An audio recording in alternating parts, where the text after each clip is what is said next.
Bonjour et bienvenue sur easytuto.com dans un tutoriel Initiation PHP et MySQL. Chapitre Interagir avec le visiteur, nous voyons la super globale $_post. Alors, la variable super globale $_post permet de récupérer des informations grâce au formulaire et non pas grâce à des URL comme pour la variable $_get. Donc voyons un petit schéma. Donc par exemple, on aurait dans un navigateur un fichier donc form.html qui serait affiché avec un formulaire avec deux champs, nom et prénom. Au moment où le visiteur va valider ce formulaire, eh bien en fait il va y avoir un fichier PHP qui va être appelé au moment de la soumission. Donc le fichier on pourrait l'appeler process.php. Et en fait, au niveau du serveur, PHP va interpréter, grâce au super global $_post prénom et nom, les informations contenues dans chaque champ et nous les retranscrire dans le navigateur de manière à nous afficher le résultat de la soumission de ce formulaire. Donc évidemment, vous pouvez aussi stocker les infos d'un formulaire dans une base de données. Ça, on verra ça un petit peu plus tard. Voilà, donc ça c'était pour la partie théorique. Maintenant, on va passer à la partie pratique. On va créer un fichier post pour voir un petit peu comment ça fonctionne concrètement. Donc je vais avoir besoin de créer deux fichiers. Le premier, je vais l'appeler post.php. Voilà. Je vais tout de suite en créer un deuxième qui va s'appeler postread.php, qui va nous permettre de récupérer les informations envoyées par le formulaire. Donc sur post.php, on va d'abord créer un formulaire HTML classique. Donc l'action, je vais l'envoyer vers le fichier postread.php. Et la méthode, cette fois-ci, ce sera la méthode post et non pas la méthode get. C'est-à-dire que les variables de ce formulaire ne vont pas être envoyées par l'URL, mais par la méthode post. Donc, c'est-à-dire que ce seront des informations qui seront stockées en mémoire, mais qui ne seront pas visibles dans l'URL en fait, de la page postread.php. Alors, pour ça, on va faire deux champs. Donc, il y a un champ input text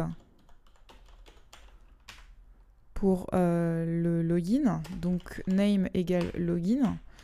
Donc l'attribut name, en fait, il faut bien le nommer parce que c'est comme ça que s'appellera ensuite notre variable super global post. Donc ce sera $_post, crochet, guillemets, login. On peut aussi, si on veut, ajouter un placeholder. Donc ça, c'est du HTML5, qui nous permettra de pré-remplir le champ avec la phrase votre login. Voilà. Donc je vais mettre une balise BR à la fin. Je duplique cette ligne et je vais faire un second champ qui va s'appeler donc avec l'attribut name password et je vais lui donner un type password pour que mon mot de passe soit crypté à l'écran et on va mettre en placeholder votre mot de passe. Et enfin on termine par faire un champ de type input submit. Voilà.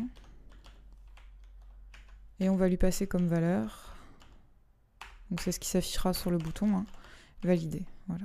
Donc ça c'est vraiment quelque chose de très classique. Maintenant on va préparer le second fichier, donc c'est-à-dire le fichier postread.php qui va en fait réceptionner nos variables contenues dans ce formulaire et les traiter via la super globale $_post. Donc je démarre mon PHP cette fois-ci en haut du document. Donc avant la balise doctype, et je vais récupérer les valeurs de mon formulaire. Alors on y va, je vais faire $login, donc je crée cette variable dans laquelle je vais stocker via une méthode ternaire le contenu de la super globale $_post. Donc je démarre par ma condition pour faire mon opérateur ternaire. Donc ça, c'est quelque chose que vous pourrez voir dans une autre vidéo qu'on a déjà vue.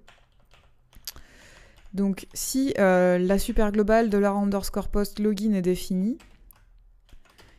tu me stockes dans la variable login son contenu.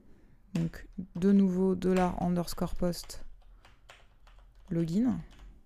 Sinon, il me stocke une valeur vide. Voilà. Donc idem pour password. Donc je duplique ça pour que ça aille plus vite. Et ici on va mettre password. Voilà. Voilà. Donc là maintenant on a tout simplement récupéré via cette super globale login et la super globale password, donc de type post, hein, on a récupéré les infos qui sont envoyées dans le formulaire ici. Donc ici, j'ai nommé ma page .php, mais vous voyez en fait que je n'ai fait appel à aucune balise PHP. J'ai uniquement un formulaire de type HTML. Donc si vous voulez, vous auriez pu appeler votre fichier post.html. Ça aurait fonctionné exactement de la même manière. On va d'ailleurs le vérifier tout de suite.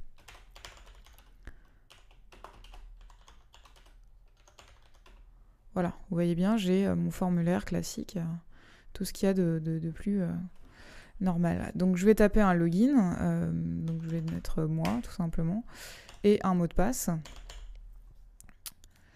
Voilà, donc j'ai bien ma page ici, postread.php qui a été appelée, parce que c'est dans mon formulaire l'action que j'avais définie. Mais ici, pour l'instant, il ne se passe rien. J'ai juste en fait stocké en mémoire les deux variables login et password que j'ai récupérées grâce à la super globale post. Maintenant, je vais m'en servir pour effectuer un petit algorithme de test et loguer en fait mon mot visiteur. Donc tout simplement, on va faire plusieurs cas de figure. Par exemple, on va tester si le login est vide. Ensuite, on va tester si le password est correct. Et si les deux choses sont bien renseignées, c'est-à-dire que le champ login n'est pas vide et que le password est bien correct, eh bien, on va stocker dans une variable $logged une valeur true. Voilà, c'est tout ce qu'on va faire pour l'instant pour cet exercice. On verra un petit peu plus tard dans les sessions comment passer d'une page à l'autre en étant toujours identifié. Donc c'est parti. Donc on va réaliser le premier test qui est if $login est égal à ça, donc à vide. On va inscrire la phrase echo. On va la mettre en paragraphe, ça va être plus propre. Point virgule. Merci de renseigner le champ login. Voilà. Donc je vais tout de suite tester que ça fonctionne bien. Donc je vais rien mettre ici, puis je vais valider. Vous voyez, j'ai rien mis, donc merci de renseigner le champ login. Parce qu'effectivement, le placeholder en HTML5, même si vous avez l'impression qu'il y a une valeur dans le champ, c'est juste une aide pour le visiteur. Mais en réalité, le champ est vide. Donc ça, le premier test fonctionne bien. Ensuite, il va falloir tester si le password est bien correct. Donc on va pour l'instant définir un password en dur. On pourrait le récupérer d'une base de données et faire une corrélation avec le login, etc. Donc ça, on le verra aussi un peu plus tard dans un tuto dédié. Là, on va juste vérifier que, par exemple, le password est bien égal à Toto. Voilà. Donc si dans mon formulaire, je saisis Toto comme mot de passe, je serai identifié. Sinon, j'aurai un message d'erreur. Donc, je vais afficher la phrase echo avec une balise H1. Voilà. Et je vais écrire bienvenue et le login. Voilà. Donc, vérifions. Donc si par exemple, donc je vérifie toujours la première condition, donc j'ai une erreur à la ligne 24. Oui, j'ai oublié un point virgule, donc vous voyez, c'est très important. Donc je recommence. Donc ici, j'ai un login vide et un mot de passe vide. Donc je valide.